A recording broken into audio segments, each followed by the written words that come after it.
So another little tiny area, and we're almost out of physical security, by the way, is the biggest part of our course. And you're going, well, I would have expected it to be computers. But as we get into the last part of physical security, we got to think about moving. So you got to consider about your data and information security before and after a move. Can it be consolidated to a small number of like computers or files so that only authorized people can move those for you? If not, what protections are going to be in place in case of loss? Now, what I mean by that is even if you purchase coverage, in the move, it usually will not cover data and files. So what protections are you going to have in place?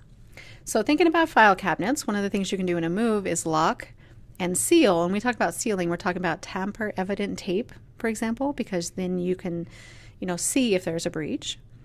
If you're moving it without being empty, this is where you're going to want to lock those cabinets and seal them if you're not the one moving it yourself. And you want to inventory them, number them.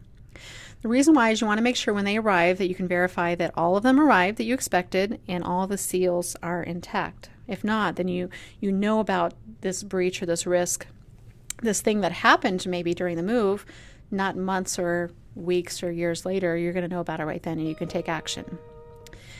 So what about your client files? If you have them packed in boxes, you want to seal those as well with tamper-evident security tape. So what it is tamper-evident security tape. It's really not an expensive thing to spring for, but what it does is show a mark, or it might show text or a color on there if removed or if it's attempted. Kind of a quick little short story is when I had the computer store, we had processors. We wanted to know if somebody was removing it from the hard drive. The motherboard. My goodness, it's been that long since I've been doing this. We wanted to see if they tampered with it because we would void their warranty if they were, inside messing around with the computer. So we found these really cool stickers. The moment you moved the sticker and moved it off, it would come up with the words void. So we told them ahead of time, you're going to void your warranty if you go in there and start tampering with your computer system. So there's all kinds of really cool stuff out there, and it's not expensive, but this is tamper-evident security tape that you can put around your boxes that you're packing and getting ready to send to the new location, but number each box. Know how many you're supposed to have. You don't want one out of 30 or 40 not arriving and you don't know about it. Verify that all the boxes arrive and then check the tape for marks or cuts or if any of that special evidence that comes with whatever tape you get is showing. So oh, wait, hold on a second. This has been tampered with. Right then. So that's not necessarily, it can be a deterrent, but it also is that right away something happens. So what about personnel?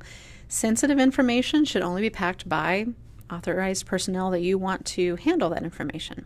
And then unpacked and supervised, again, by authorized person. If you have a whole lot of people helping you, what level of comfort do you have with that person helping?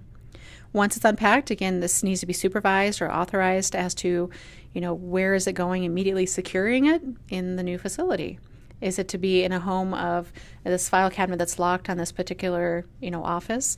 Then you got to pay attention to the process. You can't just trust everything is going to be perfect. So it's just helping you to think in the case of moving, that's yet another type of physical security we want to pay attention to.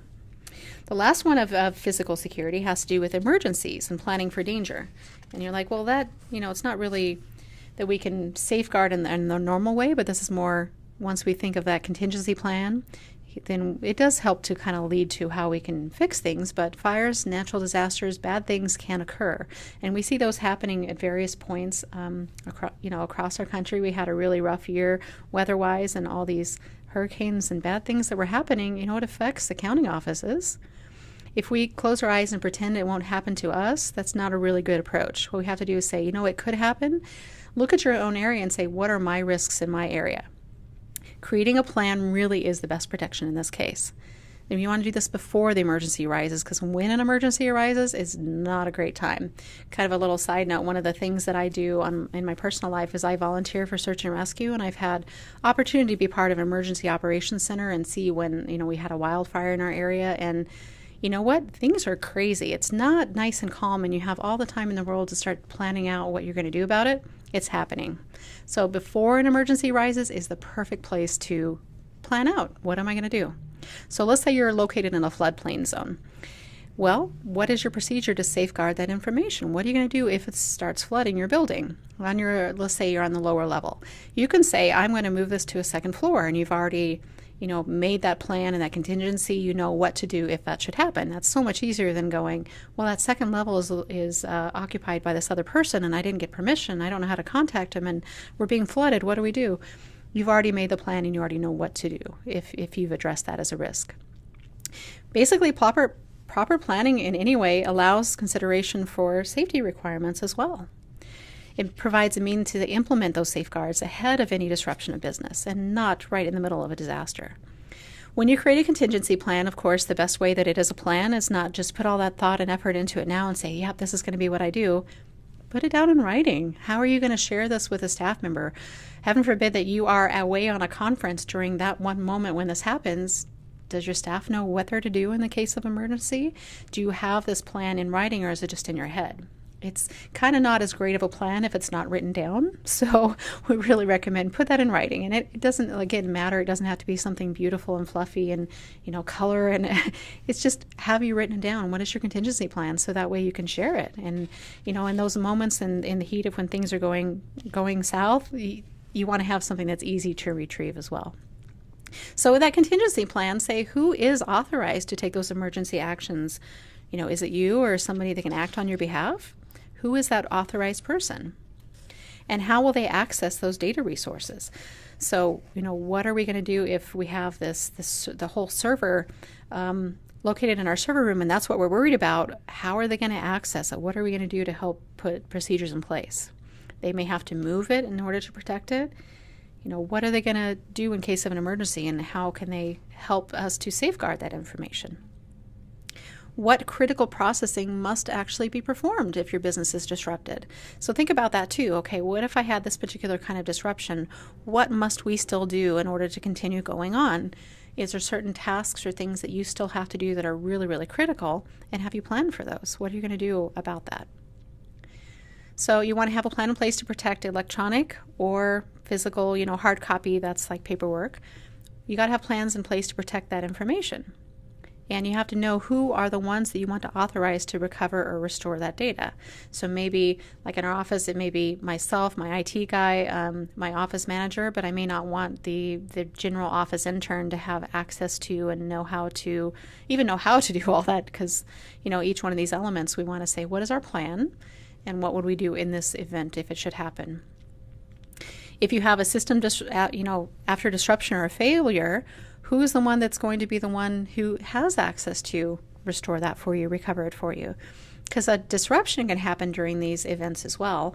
In our area, we get some pretty gnarly thunderstorms, and we're desert. I'm a desert area of Colorado, so we get these gnarly thunderstorms that actually have the potential that they push the front part of the thunderstorm. It has the effect of tornado. It was the most amazing thing ever I've seen. One of our hot tub manufacturers or retailers on our main thoroughfare, one of those came through and lifted up a hot tub and threw it into the street. It was like, whoa, this is crazy. Takes down power lines. Now we're without power. That's a simple thing. That is an emergency. It's, how will you plan for this inconvenience? What do we have to be able to handle that? Can we still operate what we have to do? Can we still meet deadlines for clients as we need to? So simple things you have to start thinking about. What's our plan B? And periodically test it. Have you actually made a plan? Well, great, but are you going to test it? Because the testing is no good if it's just left on the shelf. If it's collecting dust, it's no good to anybody. By testing it, you can also revise and modify that plan as needed. Because it has to be dynamic, it has to be changing. Things can change as time goes on. That's one of the things to look at in a contingency plan, is you need to modify it as your needs change. So maybe it's a great time to take that contingency plan, maybe it's part of your written information security plan, and say, okay, it's time to look at that. Does this still work for us? Let's test it. Let's say, okay, our staff member that we're trusting to do this, do they know where the plan is? Do they know how we're supposed to do this or that? So test it. That's part of making a good plan.